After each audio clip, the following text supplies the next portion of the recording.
A ministra do Esporte, Ana Moser, em uma entrevista para o UOL, fez declarações que abalaram a comunidade gamer.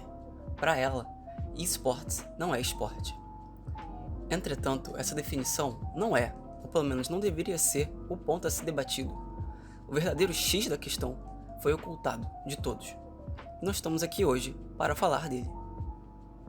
Eu sou o House, e esse é o Pitacos.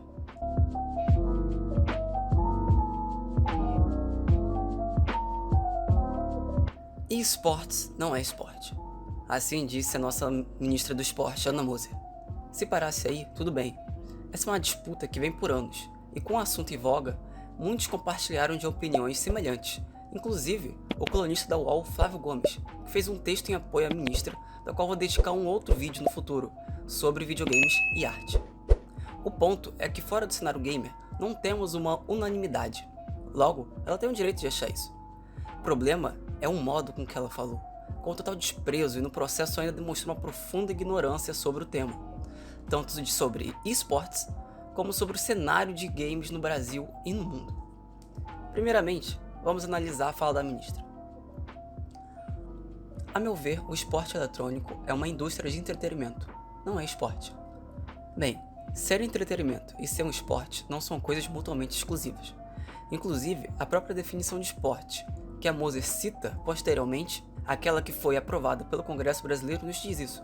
Toda forma de atividade predominantemente física, que de modo informal ou organizado, tenha por objetivo atividades recreativas, a promoção da saúde, o alto rendimento esportivo ou o entretenimento. Voltando para a fala dela. Então, você se diverte jogando videogame, você se divertiu. Bem, em nenhum momento aqui é dito que você não pode se divertir praticando esporte. Eu imagino que o Neymar se diverte, que o Michael Jordan se divertiu e ela própria se divertiu. E nem por isso o futebol, o basquete ou o vôlei são considerados menos esporte. Ah, mas o pessoal treina para fazer. Treina, assim como o artista. Eu falei esses dias, assim como a Ivete Sangalo também treina para dar show e ela não é uma atleta da música. Essa fala já nos mostra um enorme escárnio pelo trabalho de dezenas de profissionais, tanto atletas do esporte, como quem fica nos bastidores, que lutam para manter um nível elevado de competitividade. E é aí que mora a questão. Ivete Sangalo treina para executar uma performance. Atletas treinam para competir. Confundir praticantes com atletas profissionais é um erro que a ministra do esporte não deveria cometer. O jogo eletrônico não é imprevisível. Ele é desenhado por uma programação digital, cibernética. É uma programação, ela é fechada, ela não é aberta, como o esporte. Bem, em seguida, ela demonstra uma total ignorância sobre os jogos eletrônicos, se isso já não estava óbvio antes.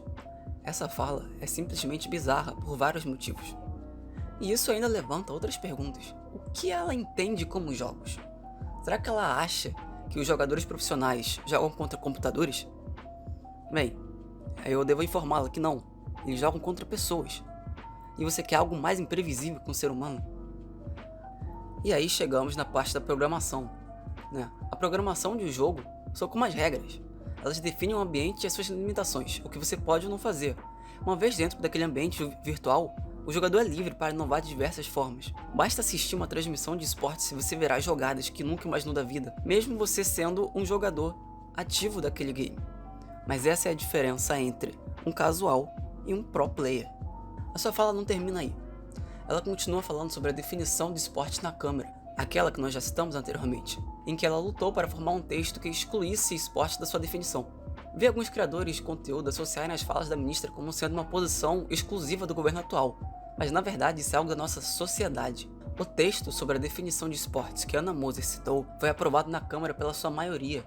Isso já mostra que essa visão do que é esportes não pertence a um ou outro grupo político, mas sim a maioria de uma sociedade que é representada pelos seus deputados e senadores eleitos.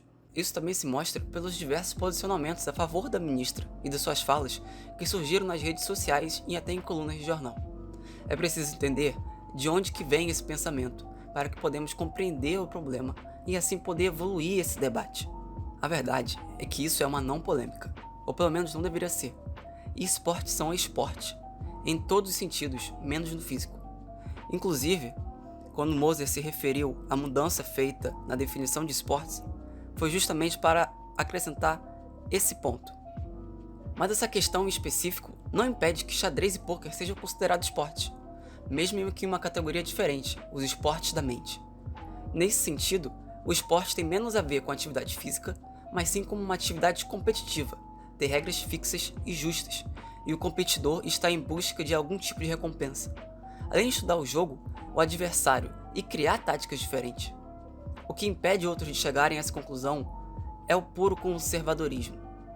Eu entendo que a definição de esporte foi criada há muito tempo, onde nem se imaginava existir eletrônicos, muito menos esportes eletrônicos. Se vocês continuarem aqui, e eu espero que continue e se inscrevam no canal, vocês verão eu repetir essa frase em diversos momentos. Nós ainda somos muito novos com a internet. Ela já está aí nos mais diversos cantos da nossa vida, no telefone, na TV, até na geladeira, mas nós ainda não descobrimos todas as suas consequências e desdobramentos na nossa sociedade. Apenas de 2018 para cá, vimos a sua importância nas eleições. Vimos o surgimento de streams e filmes e músicas que forçaram essas indústrias a mudarem para se adaptar e não sumirem. Tá na hora dos esportes e a sua definição mudarem também, para se adaptar a essa nova realidade. Os esports, os esportes eletrônicos, vieram para ficar. Sinceramente, eu acredito que é questão de tempo, até se tornar consenso que os esportes eletrônicos são esporte.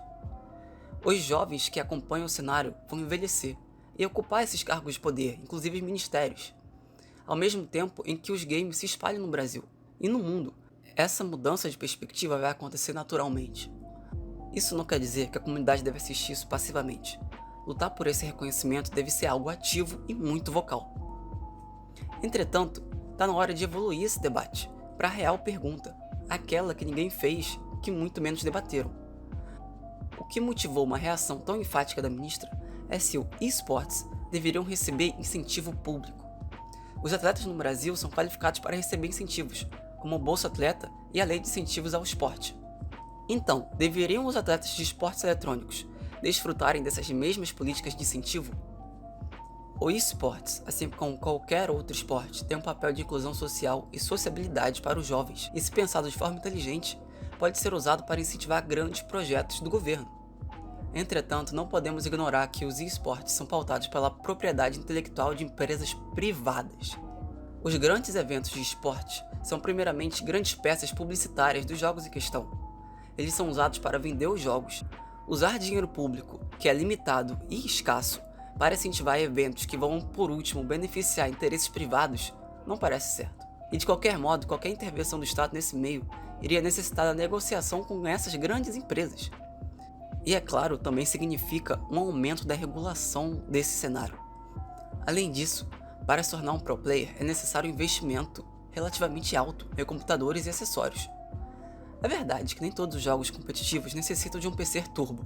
Free Fire, por exemplo, roda em celulares medianos, e isso com certeza ajuda a explicar o fenômeno que é no Brasil. Mas quem busca ser competitivo sabe a diferença que um mouse e teclado precisos, uma placa de vídeo mais potente ou um monitor com maior taxa de quadros faz. Tudo isso é caro, e aí que entram os times que fornecem isso aos seus talentos, mas que seria inviável como uma política pública em um país com 200 milhões de habitantes. Vale lembrar que na publicação desse vídeo, o Brasil ainda tem 30 milhões de pessoas que acordam de manhã e não sabem se vão ingerir qualquer alimento o dia inteiro. É isso que significa passar fome. Nós temos maiores problemas, e é por isso que eu concordo que os esportes eletrônicos não deveriam ser o foco de incentivos do governo. Mesmo falando só da pasta dos esportes e seu orçamento, é mais eficaz focar em uma quadra e uma bola, que atende mais pessoas e é mais fácil de implementar. Além disso, vamos ser sinceros, a falta de incentivo público não vai matar o cenário dos esportes. Ele já recebe muito dinheiro dessas próprias empresas. Dito isso, também não significa que o cenário dos esportes deva ser ignorado, como a ministra aparentemente pressupõe fazer, pois, mesmo com as suas questões, é um aparato de transformação social. Muitos pro players, ou atletas de esportes eletrônicos, assim como jogadores de outros esportes, são quem sustentam as suas famílias. E as comunidades desses jogadores fornecem apoio psicológico para muitos jovens carentes. Além disso, não é preciso dizer que a indústria dos games é uma das que mais cresce no Brasil, superando música e filmes. Isso por si só já justifica um olhar mais cuidadoso para os videogames. Mas então de que forma fazer isso? Primeiramente, podemos investir em socializar o acesso às redes. Investir na infraestrutura do país, para termos acesso a uma internet mais rápida e estáveis, e até facilitar a organização de eventos, diminuindo a burocracia. Vale lembrar que campeonatos de esportes também geram turismo e movimentam a economia dos locais que a recebem. O prefeito Eduardo Paes, do Rio de Janeiro, recentemente fez uma declaração acenando para esse cenário. Todas essas são medidas que têm benefícios para toda a população e um impacto nos esportes eletrônicos, que cria um ambiente mais agradável para que ele possa prosperar.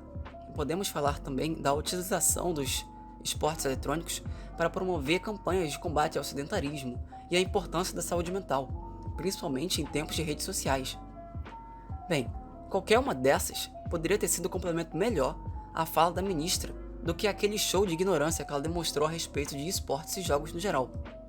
Por fim, independentemente da visão da ministra, os esportes vão continuar crescendo do mesmo jeito que estiveram nos últimos anos.